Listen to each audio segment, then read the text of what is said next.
Nature Revisited, the podcast. My name is Stefan Van Norden.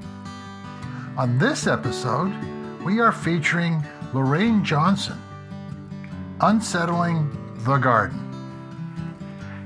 It was the urban gardenista, one of our followers on Instagram, who recommended that I contact Lorraine Johnson to be on the podcast. Lorraine Johnson is a writer, gardener, and community advocate who lives in Toronto, Canada. Lorraine, who often refers to herself as a cultivation activist, is also a popular speaker on a broad range of topics, from gardening, native plants, to equality and justice. While visiting her website, I was drawn to the presentation she does called Unsettling the Garden, in which she talks about reconciliation. Reconciliation with nature, with the garden, and with the land, as well as people, Indigenous people. Nature Revisited is thrilled to be featuring Lorraine Johnson on this edition of our podcast. But first, a word from our sponsor. Prairie Restorations is excited to sponsor today's episode of Nature Revisited. Founded in 1977 as one of the first native garden centers in the country, Prairie Restorations has grown and expanded the diversity of our native plants and services. Our mission is to produce and provide the most ecologically appropriate seeds, plants, products, and services to restore and manage native plant communities. Shop our online garden center and receive 10% off your order when you use promo code Nature Revisited. Be the change. Be a native gardener and help restore critical native habitat. Visit prairieresto.com to shop the highest quality native seeds and plants. That's prairieresto.com. Again, that's prairieresto.com.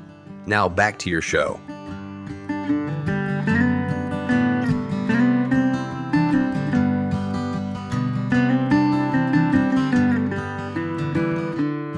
So, Lorraine, it's great to have you on Nature Revisited. You live in Toronto, the world's most diverse city. Before Toronto, where did you grow up, and how much did nature play a role? I grew up in southwestern Ontario in a small city called Galt. There was a ravine close by. There was a pond at the bottom of the ravine. We called it Frog's Pond. And my brother was really into reptiles and amphibians, so we were always down by Frog's Pond. You know, I didn't really realize what an impact it had on me in terms of forming my relationship with nature until I went back to see Frog's Pond as a young adult, and it was gone. It had been filled in for a housing development, like wetlands all over. So my relationship became one of almost grieving. I moved to Toronto about 45 years ago, so this very large and, as you say, diverse city. It's diverse culturally and to some degree ecologically as well. It's a city of ravines, and we're on Lake Ontario, and there are many rivers and creeks. Toronto is also where two bird migration flyways meet. So it is quite diverse, but I think it's important to stress that there's not equity within that diversity in the cities. So when did you first start gardening, and why? I first started gardening at my first apartment, the first apartment I had on my own. There was a fire escape and there was a small rooftop that I had access to. And I started to grow basil in pots. It was actually really hard to just buy basil in the grocery store back then. So that was really my introduction to gardening. Although when I was growing up, my parents had been growing food in the backyard, which I found excruciatingly embarrassing because we were in an urban community where not a lot of people were growing food. And in some ways, I felt as a child that it signaled our need, our lack of prosperity. I kind of had those associations with food. As a young adult launching my career, I started writing books about environmental issues and started learning about ecological restoration and habitat gardening and growing native plants and realizing the incredible ecological value of that. And so I started habitat growing. I started growing native plants and creating habitat along with growing food. And of course, those two activities are so connected. Explicitly why I started gardening, I realized the way that gardening and cultivating the earth was one very personal way we could start to address some of the bigger issues, the bigger environmental issues that I was writing about. Started to think about, for example, lawns and lawn care and the way that that connects with water issues and chemical pollution issues and air pollution issues with mowing. So making those connections made me realize, you know what, I want to take up gardening as a way to make a positive difference to some of these big environmental and social issues. And of course, gardening is just really fun. So as a gardener, when did the idea or the notion of reconciliation with nature, with your garden, first present itself to you? To some degree, at all times in my gardening journey, I guess, but maybe not explicitly at first. Personally, for me, seeing gardening in terms of a desire to be in a conversation with the planet, with the earth. You know, I wanted that conversation to be a healthy, good conversation. And in many ways, that's part of the project of reconciling with nature. But explicitly, where I really started thinking about this was here in Canada, we had something called the Truth and Reconciliation Commission. In their final report, and where they wrote, reconciliation between Aboriginal and non-Aboriginal Canadians from an Aboriginal perspective also requires reconciliation with the natural world. If human beings resolve problems between themselves but continue to destroy the natural world, then reconciliation remains incomplete. And that just resonated so deeply for me. I started to think about how gardening could be a part of that and very naturally a part of this effort to reconcile with nature. When we're gardening, we're engaged with nature when we garden. And so what a great place to really begin this work of reconciling with nature. I would define reconciliation as building a good relationship, having a healthy, reciprocal relationship with nature. So not just thinking about what can I get from nature? What can I extract from nature? What does nature give me? But rather, how is nature a part of myself? How am I a part of nature? How am I not separate from nature, but truly a part of nature? So those are some of the things I started thinking about when I read the Truth and Reconciliation Commission report and read those very profound words about the need to reconcile with nature. Because that concept or that word, reconciliation, isn't one that is used often when talking about nature. And that was one of the things that really sparked my interest in your work, was that word. It's refreshing to hear it, but it's not something that most people connect with. Yes, and it's a very powerful word because I think in some levels we know intuitively, even if we're like, what does that mean, reconcile with nature? I think intuitively we can hear that as something positive and important to look into and worth looking into. And we intuitively know how restorative nature is for humans. We feel good when we're in a natural area where we are allowed to feel like we belong. reconciling with nature, I think, makes so much sense. However we come to it. So the title of this episode is Unsettling the Garden. In what way are you using it, and why do you want to unsettle the garden? Well, I think I would start by saying something that is very unsettling for many of us as gardeners to hear, and unsettling in the sense of it might make us feel uncomfortable. What I would say is that the gardening tradition in North America is really steeped in colonialism. All forms and expressions of colonialism mean unsettling, like disrupting. So unsettling in the sense of disrupting and then replacing, decolonizing those traditions. So in the sense of feeling unsettled, a lot of these ideas around colonialism and decolonization are unsettling, and they certainly can make me feel uncomfortable, and I think that's good, especially in the context of truth and reconciliation. Like, as a non-Indigenous person, I know that if I don't feel uncomfortable, then I'm not pushing myself far enough in terms of understanding my role. What are my responsibilities to decolonization and unsettling colonialism? And the Truth and Reconciliation Commission report called on everyone to do that work in whatever spheres we're engaged with.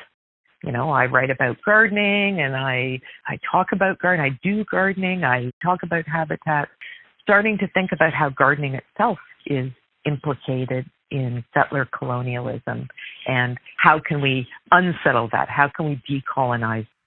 Could you expand on some of the gardening traditions that you're talking about, and then maybe specifically in terms of your own gardening practice and how it has changed? So many North American gardening traditions were imported from the beginning of colonization from Britain and Europe. If we look, we can see the threads of them throughout the gardening traditions that many of us have been taught and learned and grew up with, and that are promoted in the gardening literature and media.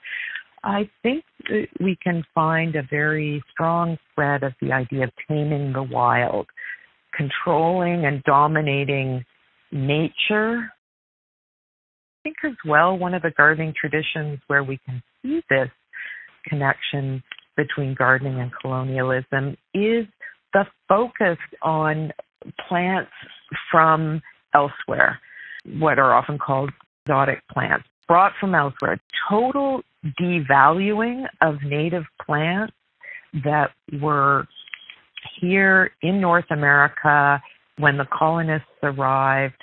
The devaluing that continues to this day. Now, I think it's changing. There's been an incredible groundswell of interest in native plants. I've been writing books about native plant gardening for more than 30 years, and the change in that time has been huge.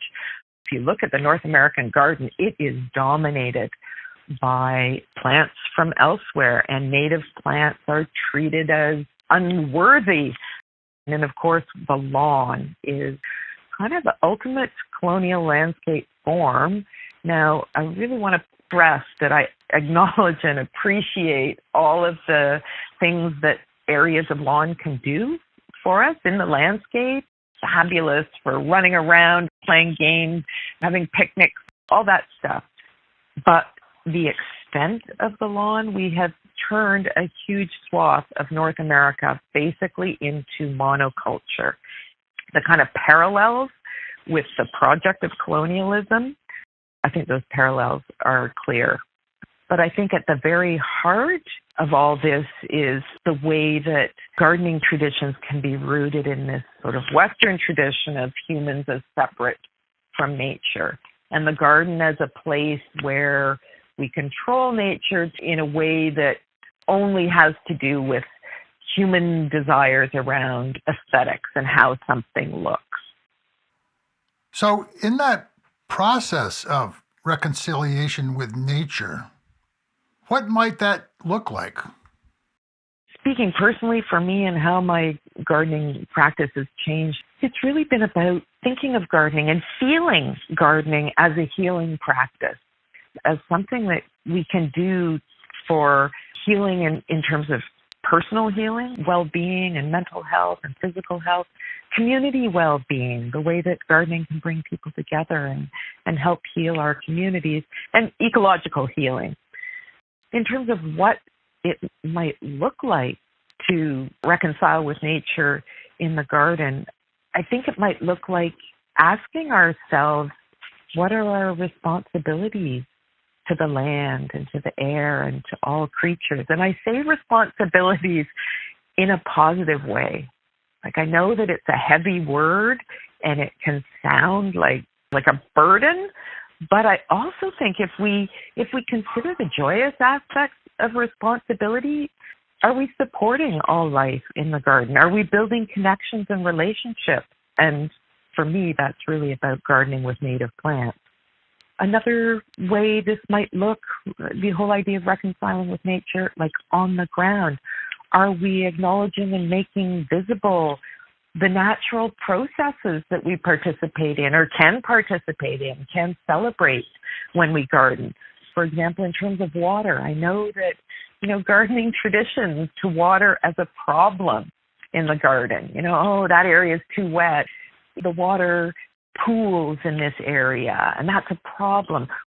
In terms of reconciling with nature, that involves acknowledging that water is precious and it's not a problem. It's our response to it that can be a problem. So what if instead of that ponding and pooling of water where it runs off, instead of looking on that as a gardening problem, looking on it as an incredible opportunity for a rain garden to reconcile with where that water wants to go, celebrate it, work with it, acknowledge the natural process. It might also, reconciling with nature in the garden might also involve our approach to an idea about weeds. Thinking instead, why is this species here? Why is that plant growing here? What is it telling me? How can I listen to what it's telling me and work with it? So really thinking about function and finding beauty in these connections and ourselves as part of that connection, not dominating, but in partnership. What do you think is the most important question we must ask ourselves when it comes to reconciling with nature? I think one really great question we can ask ourselves is, how much time do I spend just being with nature? And when I say nature, like that can be sitting beside a tree, beside a shrub. It doesn't matter where we are. How much time do I spend just being with nature? How do I feel when I am being totally present with the natural world? And I think that is one of the first questions that can lead us on that process of reconciling with nature. And another really important question is one about asking ourselves about our responsibilities to the land and to the air and to the water and to the earth, and what our responsibilities are and how we can carry those out with joy and care. So I think those are two possible entry points into reconciling with nature. For everyone, it might be different. It's a very personal thing. I don't think there's any one formula, and I think that's part of the beauty of it. For many of us, the garden is a good place to start that reconciliation with nature. Can you suggest some practical and on-the-ground ways in which we can start this process? Not just the idea of it, but actually doing it. Well, I think one very practical way to start is this idea of just watching and listening and being present in the garden, and then also thinking about how nature works. Thinking and watching and listening, kind of becoming attuned to nature, how you can actually take that into practices that you actually do in the garden will involve things like leaving the leaves where they fall. I mean, thinking about natural processes and how nature works, that's what happens. Leaves fall and they're recycled into the soil, letting them be habitat for the morning cloak butterfly that overwinters as an adult in leaves. Leaving plant stalks, again, like that's what happens in nature. Leaving plant stalks, which then become cavities for bees. Like there are all these benefits of these practices of following nature's models, which I would say is part of reconciling with nature. Encouraging and engaging with biodiversity by planting native plants. Native plants, they support these ecological relationships. Given climate change, like gardening with native plants is actually a climate action. Supporting biodiversity is a climate action. Gardening organically to support all life, that's another way. In the garden, compost, recycle, build the soil, support the microbial life of the soil, so minimize soil disturbance. Those are some of the actual on-the-ground ways. And once you start doing these sorts of things or following this path, it is amazing to see all of the life that you're supporting in the garden, all the birds and the butterflies and the bees and the moths and the incredibly diverse creatures that visit. And they will lead you even further on this path. So you give talks to different groups. What has been the response to your idea of unsettling the garden from the presentations that you have given? Well, I think that people have definitely responded with some discomfort, and I think that's okay. We're in a time of such change, such disparity, and such inequity that discomfort is a really appropriate response. The question then becomes, what do we do with our discomfort and how do we act on our discomfort? How do we take that discomfort forward? Often when I give talks, let's say about gardening with native plants or some of the other topics, gardening in a time of climate change and how to garden and adapt to climate change, after those talks, there are tons of questions and we engage in really great conversations and Q&As. After my Unsettling the Garden talk, which is a very personal talk, I find that there is a lot of silence. People respond with, there's a lot that you've talked about that I want to sit with and think about and really process. Through the grapevine, I did give the talk once to a group that there were some folks who felt very personally challenged and responded with anger to the talk. And I think in some ways people can feel personally threatened by it because it takes a lot of work to acknowledge one, as a non-Indigenous person, one's complicity in those systems. So, in my talk on Unsettling the Garden, just trying to share stories of my own journey and that experience and what I've learned. And sometimes that can be challenging to people. But for the most part, the response has been very engaged and thoughtful and encouraged a lot of soul searching and then thinking about action. And that was my hope. That was my hope, was why I do that talk. You mentioned earlier about the Truth and Reconciliation Commission of Canada. It seems to me, from one living in the States, that something is going on in Canada that's not going on in the States. And when you talk about even just the idea of reconciling with nature and how that's connected to Indigenous people, that conversation, as far as I know, is not taking place in the United States. But I do believe it's trying to take place in Canada. Can you briefly talk a little bit more about what that Truth and Reconciliation Commission is and why it was commissioned, and then how that document has influenced the work that you do? The Truth and Reconciliation Commission, it was a commission that spent 6 years traveling to all parts of Canada, and it heard from more than 6,500 witnesses.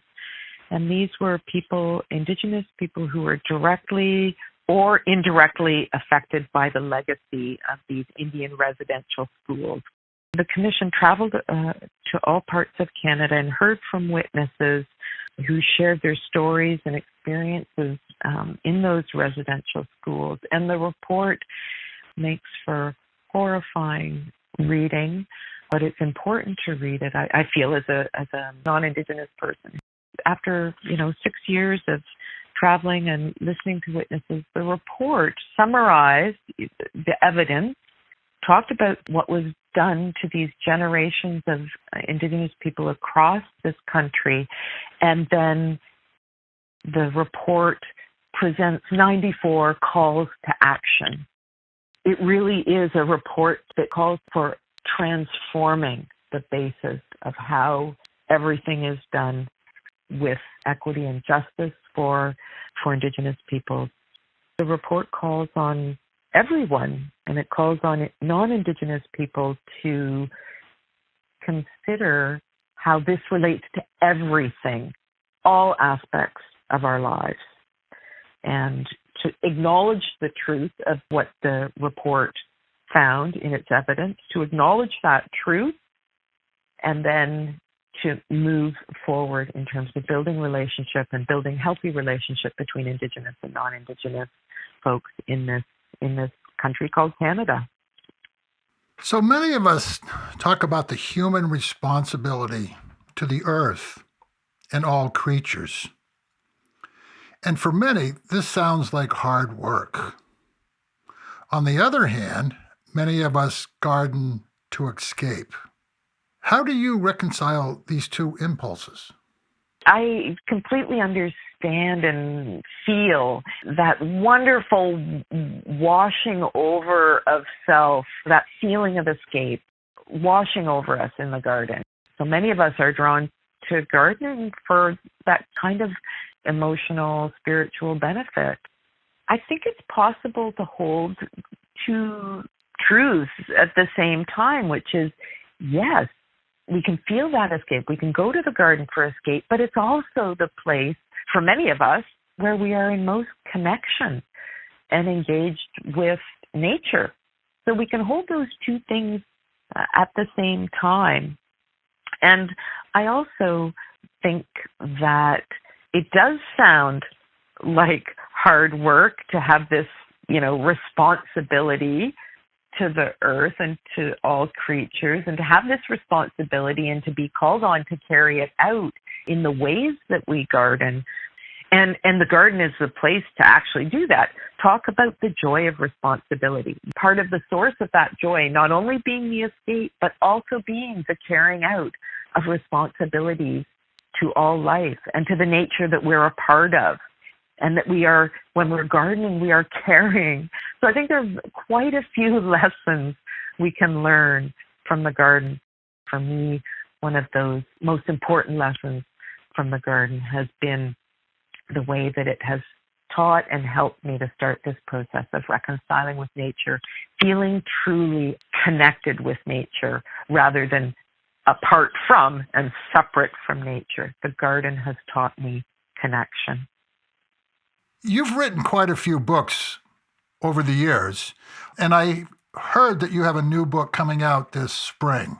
Can you share with us the title of that book and what it's about?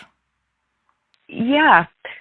So for a long time, I've been writing books about native plant gardening and restoring habitat, but it's actually only my recent book, which I co-wrote with Sheila Kola, comes out in April of this year, 2023, and it's called A Northern Gardener's Guide to Native Plants and Pollinators, Creating Habitat in the Northeast, Great Lakes, and Upper Midwest.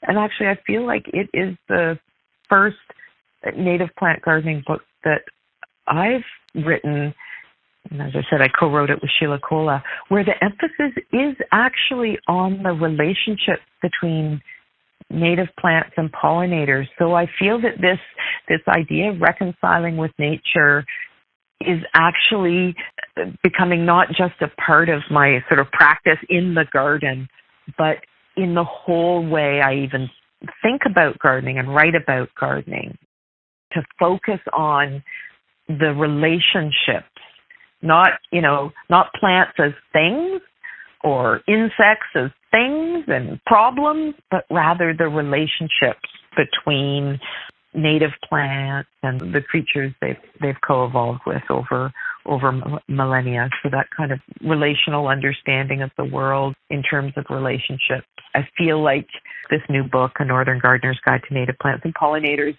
really starts to express that different view of gardening as reconciling with nature. How important do you see this idea of reconciliation with nature when it comes to solving our climate crisis and shaping a path to the future on this planet?